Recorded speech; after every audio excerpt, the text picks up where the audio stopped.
Dobrý den, rovnou k věci. Tohle je kousek země, který čeká na vás. V rybníku u České Třebové je tehle stavební pozemek o parádní výměře 1928 metrů čtverečních. Je tady naprostý klid a žádný provoz. A to hlavní, elektrika je připojená, voda zavedená, takže žádný výmluvy. Plán, povolení a stavět. Přímo odsud 300 metrů z kopce najdete mateřskou školu s autobusovou zastávkou a 700 metrů odsud základní školu a konzum. Všechno ostatní, co potřebujete ke spokojenému životu, máte na dosah.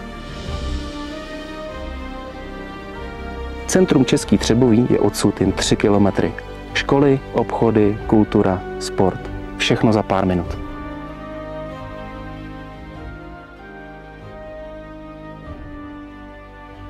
Chcete si to prohlídnout? Zavolejte mi nebo napište. Rybník je solidní investice do klidného života.